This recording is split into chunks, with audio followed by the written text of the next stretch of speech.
In this video we are just going to do a quick run through on images for your picture books and how to go about looking for the perfect ones for your book.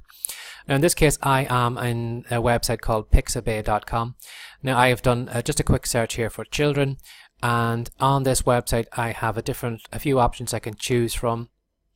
I can go for photos, I can go for vector graphics, or I can go for illustrations. Now the only image type that I would search for on this website is vector graphic, because these are the ones that I can reduce way down in size, or I can enlarge them and the quality of the image will still look as great in either way. So that's what I've done here. I've just gone for vector graphics. Now on a website like that, avoid, you may see some ads in some of the websites, and that is for Shutterstock. All these images here are paid images and you have to become a member of Shutterstock to download them, or you have to agree to download a certain amount, but these are all paid images, so just avoid these. So what we're going to do is we're going to have a look at the type of images you're going to need for your children's picture book and what to look out for. Now in this case here I just want to show you the type of images that I would recommend that you look out for, and these are these kind of images that have a lot of characters on the one image. And the reason I say to look for images that have a lot of characters in the one image is because when it comes to creating your picture book, you don't want to create a kind of Frankenstein kind of picture book. You know, even though we are going to be choosing, you're going to be, you know, looking for free images, and we're going to try and reduce the price of our picture book to hopefully to zero. It doesn't mean that we should have, you know, we shouldn't create something that shouldn't look good, because at the end of the day you want to create a picture book that you're going to put your name on, that you're going to be proud of, that you can show your friends and family, and you know that is going to be attractive and people are going to purchase. So you want to create a good quality looking book, and what I mean is you don't want to, for example, maybe if I was going to do maybe a children's kindergarten or playroom or something like that, I wouldn't have these two characters side by side, because you can see here like this one is a kind of, it's kind of realistic kind of image, you know, all the grain of the wood, and it looks a nice looking horse, and then I have this kind of cartoon style horse. So I wouldn't put these two characters in the same image, because you know they wouldn't look right together. You know, you don't want somebody looking at your picture book and the images on page 1, the characters look completely different on 2, and then they look completely different on page 3, and there's a load of kind of, you know, there's a load of different drawing styles, there's a load of kind of you know, the characters just don't look the same all the way through, and that's why I say look for images where you have loads of characters on the one image, and the more characters and the more kind of things you find on the one image, the better, because I'm going to show you later on how to break down these characters and how to separate all these characters from each other.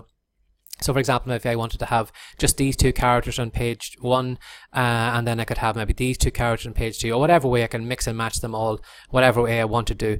But again, because all these characters look the same, the characters on page 1 are going to look the same as ones on page 2 and page 3. You know, we're not going to go from page 1 having these characters and then all of a sudden this is going to be page 2 and this is going to be page 3 and that's going to be page 4, because you know yourself, that is not what you want your book to look like. You want to look as professional as possible, even though you are doing it all yourself. So that's something to keep in mind when you're going through all these different websites. You know, when it comes to looking for images, maybe if you were doing maybe a children's kind of you know, style book with kids playing or something in the playground or schoolyard or something like this, you know, you would have to have a lot of characters together. If I was doing maybe a princess or, you know, kings or knights or something like that, well then I would look for a lot of those knights or whatever, kings or kind of all those kind of characters on the one page. So for example here, if you had this family here, if this is what you wanted to do, as long as you had enough of these characters to tell your story with, you could choose these. So again, be aware of just not going for one character. Have a look, try and find as many characters on the one as you can. So for example here, in the moment I am over in this website here called Vector Freak. Now I'm going to have a bonus report at the bottom of these videos, and it's going to give you a ton of websites that you can go to download free images. So for example, if I was going to choose maybe to do a playground image and I wanted a load of toys just to kind of place around on the floor of the playroom, this would be a great website. This would be a great image here. So what I could do is I could just separate all these images here, and then when I have the background image of my playroom, I can just slot all these toys and drop them in here and there to make the room look untidy or whatever it is. But again, because all these images are on the same kind of style, because they were done by the same artist, you know, they'll all look really, really great in the image. Another example of it is this one here, and this is in vectorcharacters.net. Now this will be in the report as well too, you can do searches here. So for example, maybe if I was going to create maybe a dog style book, and I had the idea that I wanted to tell, and I was going to do it through these characters. I can see here I have all these characters here that I can choose from. So if I just scroll down here just to give you a better look. So we have all these dark characters here, and because they're all done by the one artist and they're all on the one image, you know, I can use this character on page 1, page 2, page 3, or this fella could be in page 4, or it could be in page 1 with this character. You know, I have the same characters going from the very, very start of the book all the way to the end of the book, and because I have them in a few poses or doing a few things, you know, I can mix and match them, I can put them in different positions and all those different things to tell the story. So when it comes to, you know, to looking for your image, as I said, try and find as many as you can on the one image, and don't worry if there seems to be too many because you don't know, well, how am I going to separate them all. I'm going to show you how to do that in a future image. Now as well too, when it comes to selecting your images, be aware of the licensing on the images, because the last thing I want is you to get sued for copyright on images. So be aware before you download an image, make sure that they are totally free to use. You'll probably find some comments, or you'll find it in the description of what you can do with them. Now, just give you an example here. If I go back over to Pixabay, it'll actually probably show you a lot better.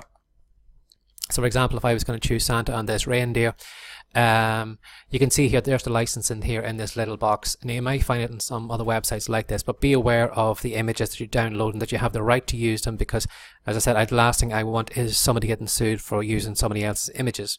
So in this case here, this is free for commercial use, so I can use these in a paid book, or in a book that I'm going to make money from. I am free to use them. In this case here, there is no attribution required, and what this means is that the website isn't looking for a link back to say, well, this image in this book was taken from such and such a website. I don't need to add that in the back of the book.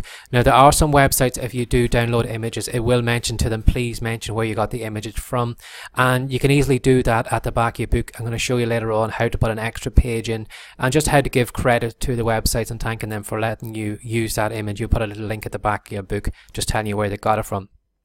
Now as well too, when you're downloading your images, images come in all different formats, but what we are going to look for is we are looking for images that end in .png. So as you can see here, we have SVG, but what we want is ones that end in .png. Now there's all different formats that you can find images from. You can find ones that end in .jpg, and they are JPEGs. Now the reason we are going for the PNGs is because they have this transparent background. So because it's transparent, I can take these two characters, I could put them on a background image of the North Pole. I could put them on, say for example, maybe if I had a children's bedroom or something like that, a background image, I can slot them on that background image there. I could put them in a spaceship, I could put them wherever I want, whatever background image I have. Because this is transparent, these characters will just fit, you know, seamlessly on top of it, and they'll actually look part of the background image. Now it mightn't make much sense to you at the moment. I'm going to show you later on then what I mean by that, but just be aware now that when you are looking at image that you want ones with the transparent background. And as well too, you'll see like this image is here, it has this checkered background all the way around on the background, and that means that that background is totally transparent. Anything that has this checkered background here is totally transparent, and I can put these characters on anything at all. So be aware of the .png. That is what we want. But again, with some websites you're going to find then too that they won't have all the different the right format, but in this case this one has the .png. But you may find some websites, you may find an image and you say, wow, I'd love to use that, but maybe it ends in .ai, or maybe it ends in .jpeg, or whatever. I'm going to show you later on in another video how you can take that image to a particular website and I can convert it easily into the .png that'll give me this transparent background.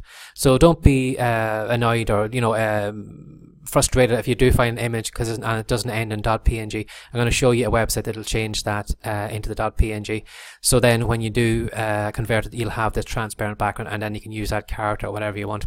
So just be aware that when you're looking for your images, you want images with a lot of characters on the one image, because you want the same kind of style from the first page of your book to the last page of your book. You don't want a Frankenstein kind of mix and match book that's just going to look totally awful and nobody's going to want to pay for, or you're going to be embarrassed to put your name on. Another thing then is to just be aware of the licensing. Have they given you commercial rights to use the license? Be aware of that too. And then the extension, the ending of the image, is it a .png or what is that image format? because we want it with the transparent background so we can put them anywhere. So it mightn't make much sense to you now in this video, but later on as I go through the videos and I'm going to show you how we play around with the images, it'll make more sense to you then. So I'll see you in the next video.